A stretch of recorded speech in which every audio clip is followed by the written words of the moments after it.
Good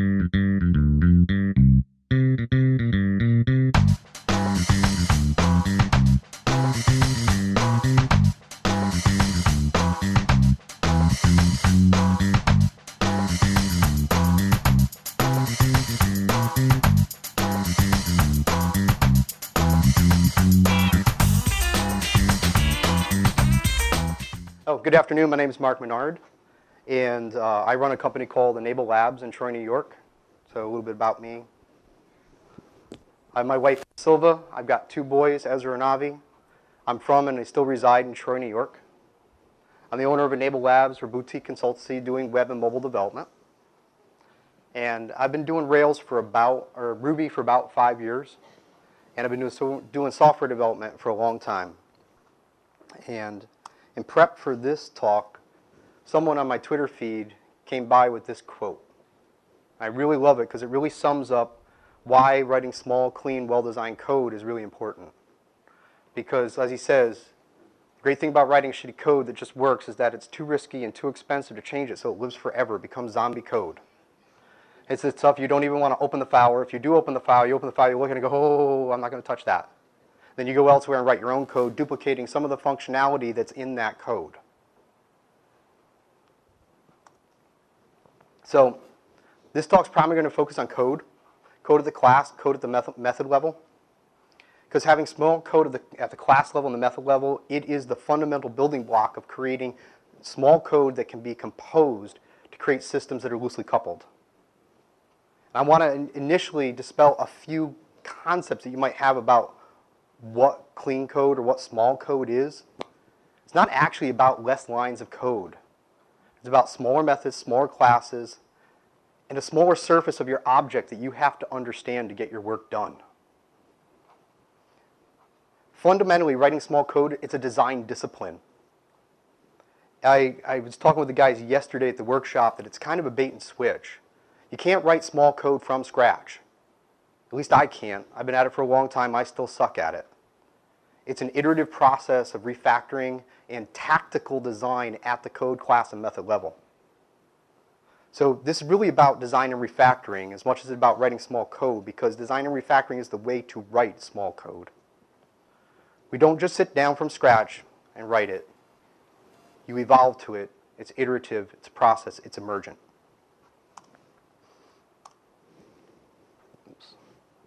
So what do I mean? It's not about total line count. Well-factored code's probably going to have more lines. It's not about method count. You're probably going to end up with more methods. And it's definitely not about class count, because you're almost assuredly going to end up with more classes. It's about small methods and small classes that you can compose together, because the class is the fundamental building block that we're going to work with. It's the thing that we do as object-oriented programmers that allows us to take concepts and separate them and compartmentalize them so we can compose them together to make systems that will live a long life. So why should we strive for this? The most important one is we do not know what the future is going to bring. If your software succeeds, and I have some systems been out there running with clients. When I started my business 10 years ago, we still have our first client. They're still running the piece of code that we put out there for them, and they live long. If you succeed, it's going to live and it's going to change. You want to raise the level of abstraction. It's easier to raise the level of abstraction if you have small code, small methods, and small classes.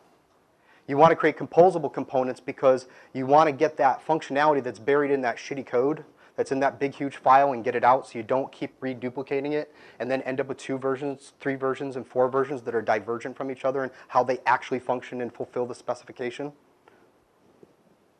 And you want to prefer delegation over inheritance. Do it once, don't repeat yourself. Sorry, I was looking at the other slide.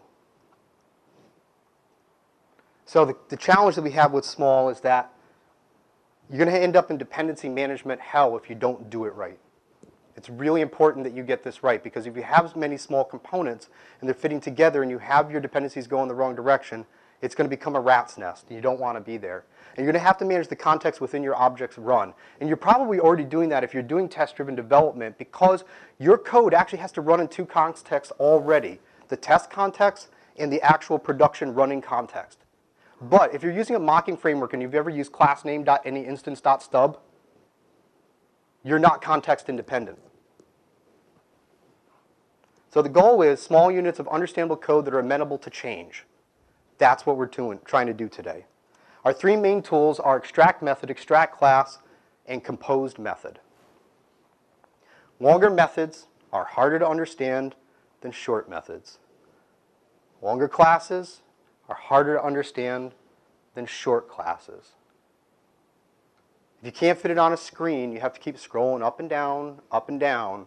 It's hard to keep in mind what you're working on. What did it say up there? Oh, I'm already all the way down at the bottom of the file. The other thing is if you have methods that take lots of arguments, you're in trouble. Those are hard to extract. They have a lot of context around them. The other thing to work on is a composed method. A composed method is a great way to write self-documenting code that when you come to it and you open it up, hopefully up near the top of the class, there's some method. It's got a few lines in it. It tells you what the thing does in English. Not comments, but actual code. So let's talk about methods. I love this quote. This is from Refactoring by Fields, Harvey, Fowler, and Black. If you don't have a copy of this book, you should get it. It's the tactical day-to-day skills that you need. The object program that lives best and longest are those with short methods. The operative word here is best.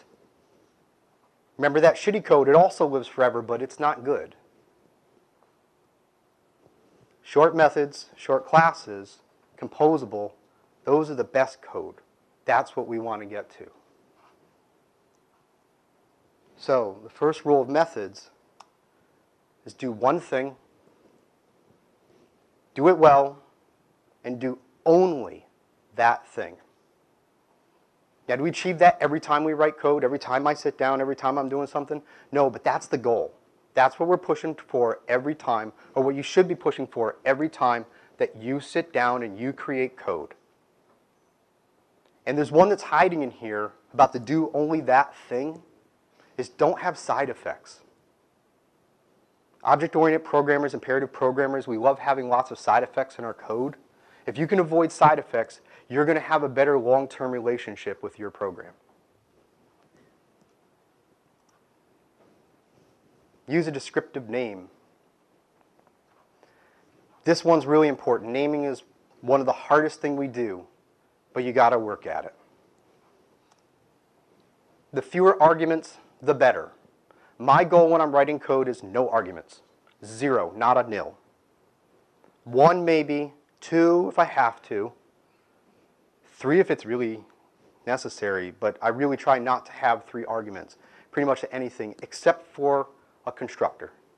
When I'm setting up the context for a piece of code to work, that's when I will have more arguments, or I'll pass in an option hash. Separate queries from commands. If you want to ask your object about something, it shouldn't be twiddling the internal state of the object. It should be just giving you something. If you're giving it a command, it should be twiddling the internal state of the object and doing something. Don't do them both at the same time. And of course, don't repeat yourself.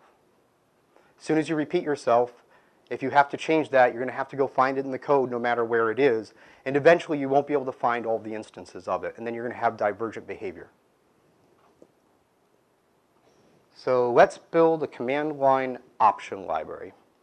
And I got to tell you that part of doing this talk that was the hardest thing is coming up with an example that people will understand the domain that's meaty enough that you can do in 21 minutes. That's what I have left. So my buddy says, hey, I'm doing some command line programs. Do you know of an option library? Can you do an option library for me? I just need to set some flags on the command line. So I go and say, well, would something like this work for you?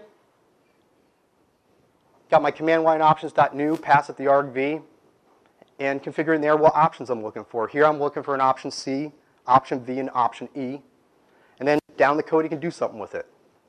If options has C, if options has V, if options has E, and do the things that I need to do in my command line program. Pretty easy, right? So let's write a spec. Describe command line options. The options are true if they're present. So if I set the flag on the command line, it's true. If it's not there, it's false. Pretty easy, right? So run my spec. I've got 2 failures, which I should have because I don't have any code yet. And when I get done, here's the code that I have. Little explanation. I'm storing those options, that option C, option V, option E. I'm storing it in an array. I'm storing the argvs. And I'm also, if the person has it or not, I'm just checking to see, is it in the allowed flags? And was it actually in that argv array? Pretty easy, because I don't have to do anything. There's no validations, no nothing. Just, is it there? And the way this gets configured up is the command line options new takes a block. And I instance eval that, so we end up calling this option method, which just takes the flag and shoves it into the array. Voila. Run my spec. No failures. I'm done. Then my buddy comes in and says, hey, do you mind if I have one of these that will take a string and validate that the string is there? Make sure that my options are valid? I'm like, okay, that should be pretty easy. That's how I'm going to define it in the DSL there. That's how I'm going to use it, options.value, give it the thing for the value, pull it out. So let's write a spec. There's my string options spec. It must have content. It can return the value. It returns nil if it's not in the argv. So if you didn't put it on the command line, I just give you a nil. So you've got a falsy thing, so you can just do what you want to do. Run my spec. 3 failures. And I'm failing on undefined method for command line options valid, because I don't have a validate method yet. And I like to, in my spec, just write the way I want to consume the object and start evolving the interface of what that object is. And I want a valid method. The other one I got is options value, saying undefined method value for command line options. So that's my other thing. So my command line options now has to have a value method and a valid method. Time to go to work. So I write my options here. That's my valid method. We go over all the options that the person wants to have there. I'm now storing the options as a hash. So I'm putting the thing that I'm looking for in the command line into the hash. And then I'm storing whether it's a Boolean or whether it's a string in the value in the hash. So I'm going through that and saying, okay, well, when we get that value out, go find it in the argvs. And if it's there and its length is less than 3 and it's a string, then oh, it's bad. We're invalid. Run my spec. Oh, I'm green. Got one example passing. Still got to go do that value. So now we're going to go do that. Now we're iterating over the thing, looking for the value, and we're indexing into the string to try and get it. But you know, all I need to deal with are booleans and strings. It's just 2 things. Not a big deal. I'm going to go do it. Run my specs. 5 examples, 0 failures. So let's look at this code. There's problems here. First off, we've got duplication. We're going through and digging the value out of the argvs in the 2 different methods. So we've got duplication there. And this one I really don't like is I'm seeing that option type equals string. That's starting to smell to me like I might be missing some concept here. There's an abstraction that I'm missing here. So it's time to do a refactoring. I want to get that digging into the argvs out of there. So if we're going to extract a method, the way we do it is we identify the code that's at a lower level of abstraction in a method. We move it to another method, and then we reference it in the method we moved it out of. So over here in our code here, we extracted a raw value for option method that digs through the argv, so we only have to do it in one place. And we reference it in the 2 other places in the code where that used to be. Run our specs, and we're green. Here's my code. I got 38 lines of code, including white space. It's okay. It's not great because I still got these option types equals string hanging around. But if I only need to deal with booleans and strings, not such a big deal.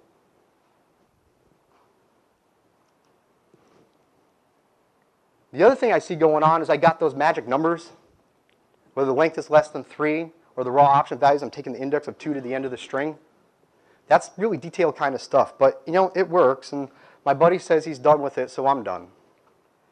Then a week later comes in and says, hey, can we do integers?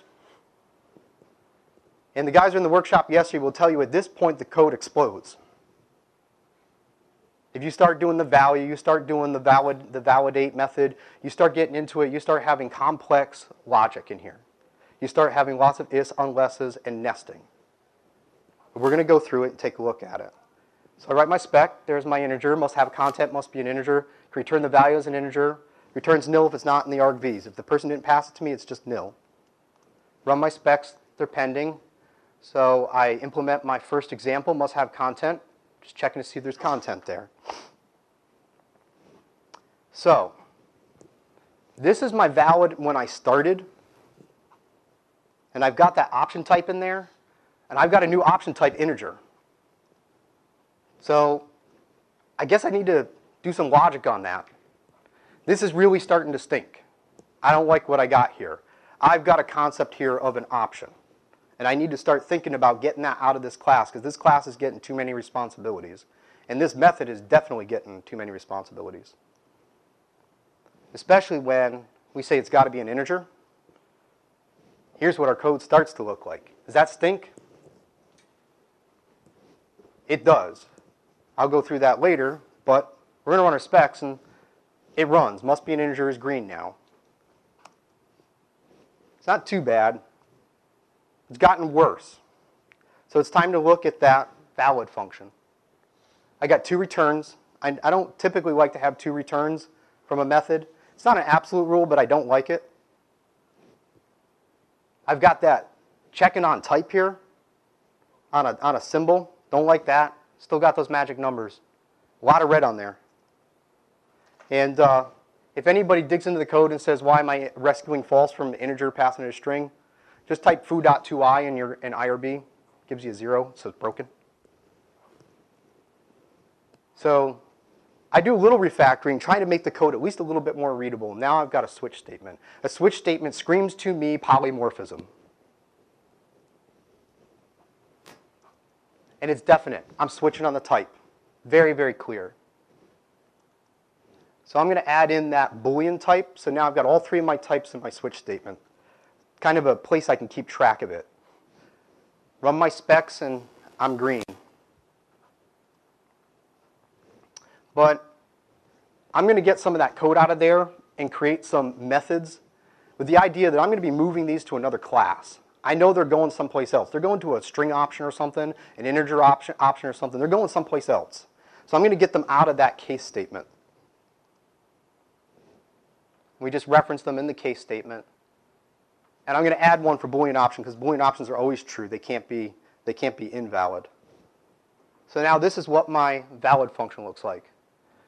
Return false unless send option type, doing a string, figuring out the method, passing it the raw things, and getting that stuff. If you start doing code like this, and you're putting together methods like this and trying to get methods, and one part of it is just changing, you have a polymorphic relationship that you haven't identified yet. That's ugly. But I'm at least going to extract it so the person who looked at this knows return false unless the option is valid. So it's at least a little bit more readable. Run my specs, I'm still green. My file's getting big. There's all my private methods. And there's the stuff that I know really shouldn't belong in this class. It's time to get it out. But the actual public methods that people are looking at are pretty small. It's has, valid, and value. I've actually kept the interface and the exposure of this class pretty small. So let's talk about classes. How do we write small classes? First, you got to write small methods. Then you got to talk to the class and ask it what it's doing. Have a conversation with your class. Anybody here have a rubber duck on their desk? Sometimes you don't have someone around your office to talk to about a problem. Just talk to the rubber duck. It'll tell you the answer. Well, Mine does. Find a good name. Isolate responsibilities. This class now is responsible for digging values out of that argv and figuring out whether these things are valid. You want to find a cohesive set of variables and properties and package those up into something. You don't want them hanging out without a home. And then extract that class and move the methods. So, a well-designed class has a single responsibility, cohesive properties, a small public interface, preferably a handful of methods at most. Let's not talk about active record base. Implements a single use case if possible. The primary logic is expressed in a composed method, if you can do that. And the dependencies are injected. So let's get a spec for our string options. It has a flag, it's valid when it has a value, can return its value when present, it returns nil if the flag is not there on the command line.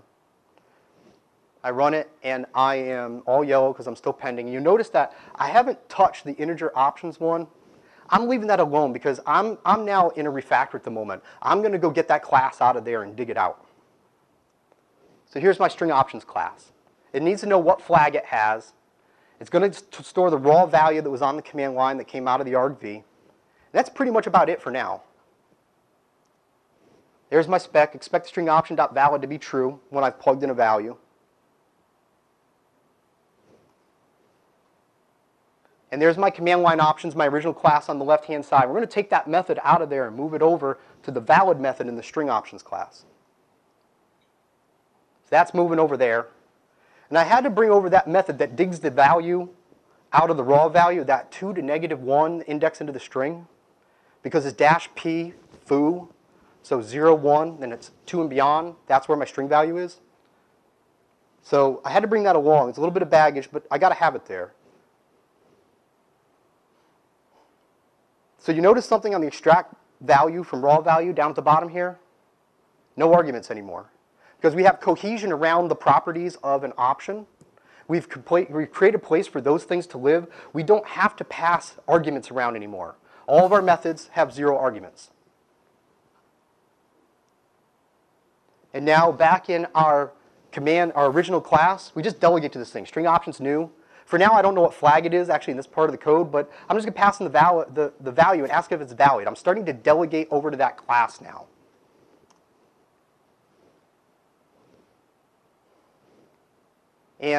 But don't kid yourself. We've created a hard dependency here on string options.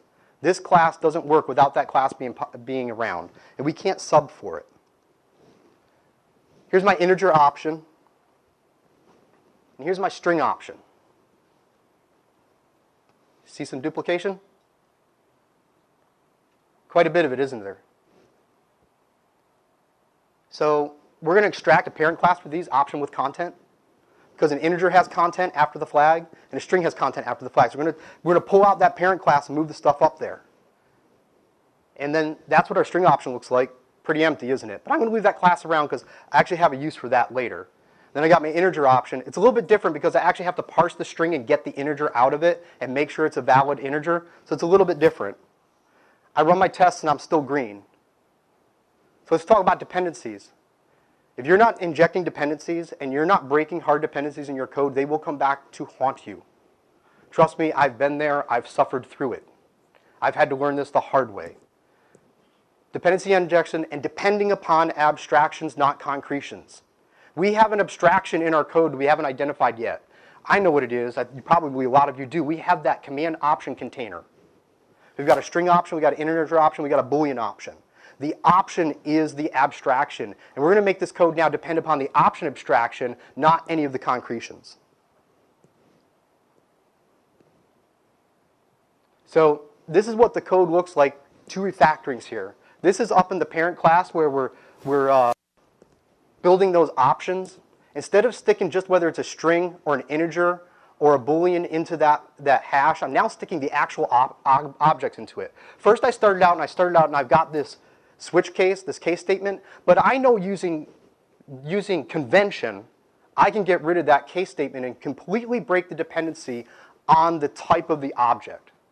I go private div option, and here, if I say option type and stick underscore option on the end, camelize it, and constantize it, I now have the string option, integer option, or Boolean option class. I can just new it and shove it into the hash. So that's the first version. Hardcore dependency on type here, on all those classes. And notice all the class names are gone. We have gotten rid of our dependency on string option, Boolean option, and integer option. So how do we separate abstractions? We separate the what from the how. String option, integer option, Boolean option, they know how to get their values out. I just want to depend upon whether I need options. The option is the what I need. The how is in the concretions, those particular implementations. So now I run my test. I'm pretty red at the moment. This is my old method for doing the valid. And here's my new method. I just iterate over the values in that options hash, which are my objects that are those containers, and just ask them, hey, are all you guys valid? I don't have to depend upon that anymore. I run my tests, and I'm mostly green. I can't get that value out of the string yet. That's right there.